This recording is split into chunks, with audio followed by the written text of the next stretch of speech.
ng magulang ay kailangan sa mga batang manonood. Maynila is brought to you by Atienza Natural Malunggay Capsules. The power of malunggay in a capsule. That's why it's the Wonder Gulay. Whirlpool Home Appliances. Whirlpool, the trusted appliance brand in the world. Thank you for making us the world's #1. Do you want to succeed in today's workplace? Learn English from the best. International Language Makati. For details, visit www.elam.ph. Fujidenso Home and Commercial Appliances. For high-quality appliances that are extremely durable and energy efficient. Whether for your home or business, choose Fujidenso. Quality above all. New Nescafe Blend and Brew, the taste of freshly brewed coffee. Technogas, strongly built and beautifully designed in Italy. The legendary Italian brand carefully engineered to only give you the best cooking experience. Technogas, the strong design.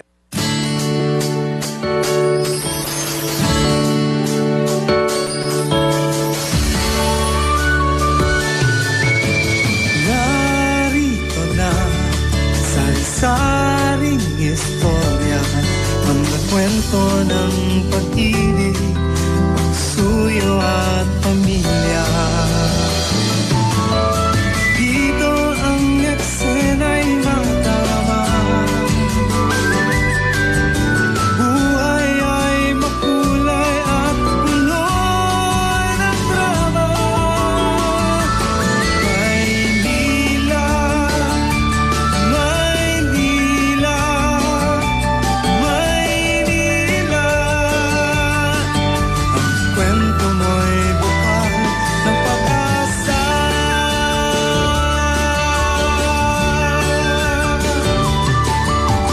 Ito ang kwento mo.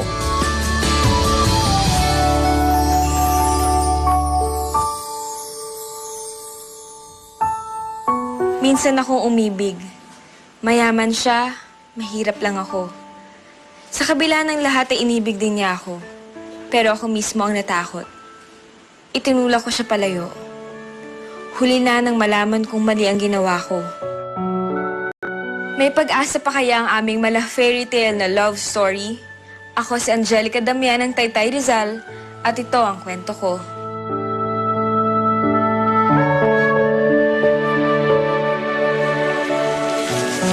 JB, tagal pa ba yung assignment mo? Sandali na lang po to, Ate Gelay. Basta pagkatapos mo samahan mo ako dito.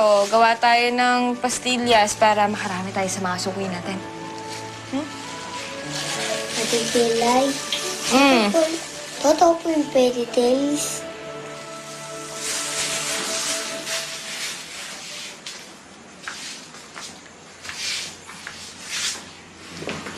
Baby, ang fairy tale, hindi yun totoo.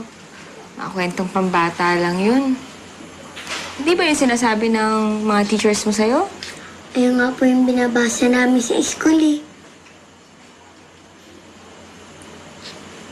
Ang fairy tale, sa libro lang yun.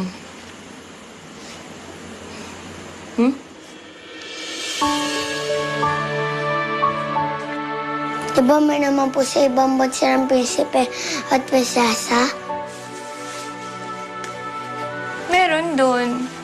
Kaso, dito sa atin, wala tayong prinsipe at prinsesa. Sayang naman po. Bakit naman sayang? Kasi pag totoo yung fairy tales, makakakilala na kayo ng prinsipe nyo. Ikaw talaga, JB. Dami mong kalokohan. Tapusin mo na lang yung assignment mo para matulungan mo na ako dito.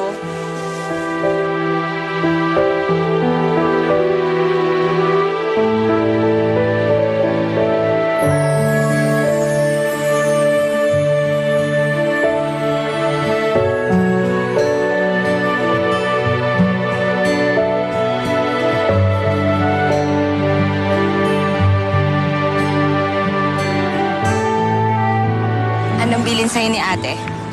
Palagi mo kinikikit, sir. Ako mag-aaral mabuti. Yun lang? Madami yun Ano pa? Huwag mo makikipag-away sa classmate. Dapat lahat, friend. Inom ng tubig sa magdadasal. Ang dami naman yun, ate. Oo naman, kasi gusto lang malaman ni ate kung naalala mo ba lahat ng bilin na sa'yo. gusto ko lang naman maging good boy ka. Palagi kang may star galing kay teacher. Tsaka kung kaya mo magkaroon ng honor, gawin mo ha, para naman masaya si ate. Opo, ate.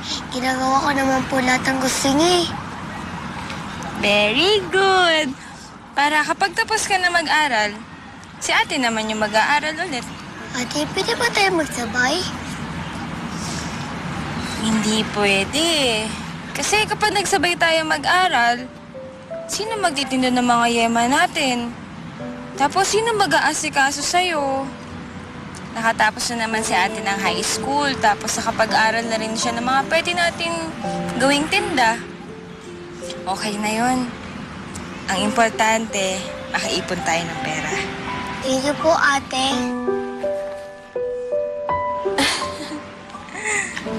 Kahit wala po akong tatay at mama, inalagaan niyo naman po ko. Oo naman, hindi ka papabayaan ni ate. Tayo na lang magkapamilya dito. Kaya palagi mong tatandaan, kahit na anong mangyari, you and me against the world.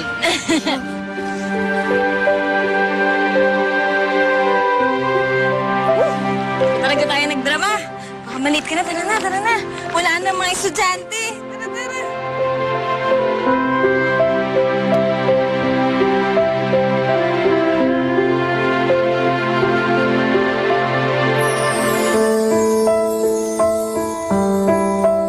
Pagod ka ba? Opo. Ayan, pagtitimpla kita ng milk, ha? Teka lang. Ate, may nakata pa. JV, halika dito.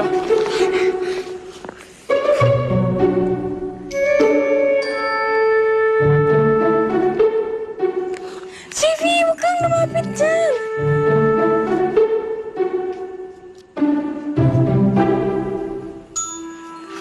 JV. Ate, mukhang patay na.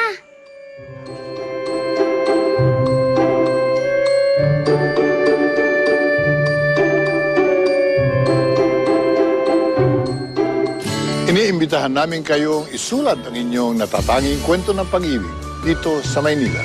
At ito gagawin natin paksa ng ating mga darating pang mga episode. Sama-sama nating bibigyan ng solusyon ang inyong sitwasyon. Ito ang Maynila. Ito ang kwento mo. Gusto nyo bang makasama sa Maynila taping at magkaroon ng Kapit dyan. Ate, mukhang gumagalaw. Pasok po natin sa bahay.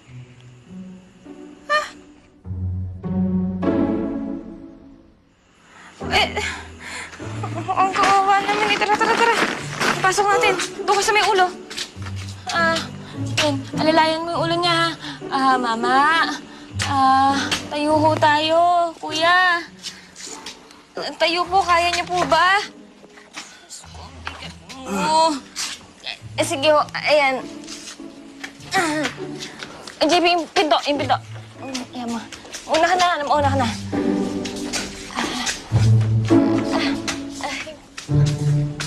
Bigat naman ito. Alalayan mo siya na, sa may ulo. Ayan. Uy. Ay.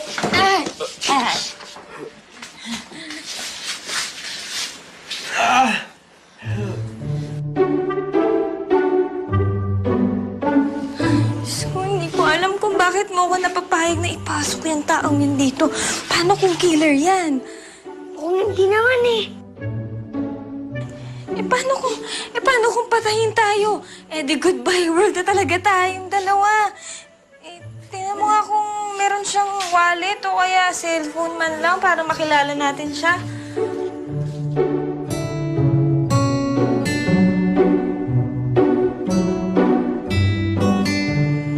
Wala, ate. Baka na-hold up.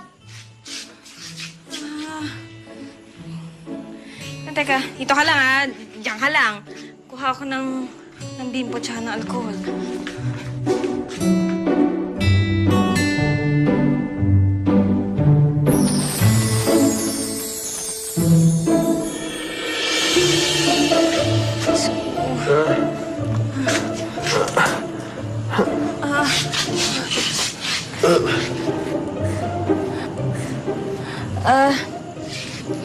Marunong naman ako mag-first aid dahil nung high school ako, nag-aaral ako nun. Tingnan mo nga kung merong malalim na sugat. Kasi kung meron, dadalhin natin siya sa ospital. Dito. Hindi, babaw lang yan. Tubig. Tubig. Tubig. Tubig. Dito ka lang, dito ka lang. Baka mahampas ka na. Sandali lang. Tubig, tubig, tubig. Tubig. Sorry po, ito na po. Kuya, dito ka lang sa tabi ko. Dito ka lang. Tayo. Ayan. Tubig. Tubig.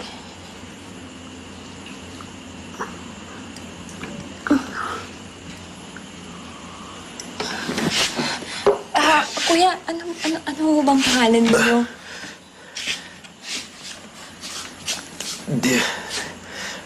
Dean. Dean ang pangalan ko. Ano hong nangyari sa inyo? Bakit kayo nasa labas ng bahay namin? Ano po?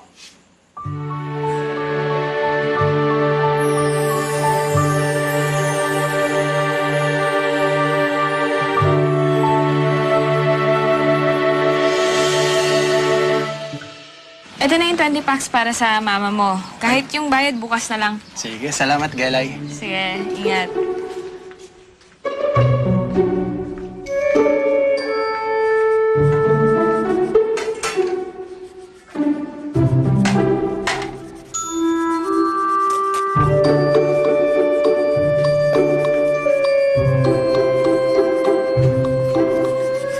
JB, hindi kaya sindikato yung lalaking yun? Kasi una, ayaw niya magpadala sa ospital. Pangalawa, ayaw niya tumawag sa mga pulis. Baka natatakot. Natatakot saan? Eh kung siya yung naapi, dapat hindi siya natatakot.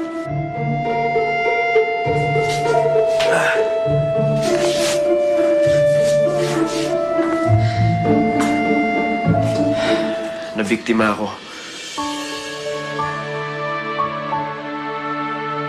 Gusto mong umpo muna?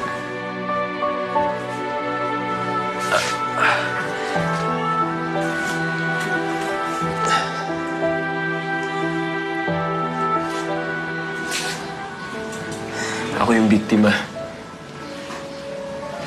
Nang ano po? Nakidnap ako. Tapos nakatakas ako.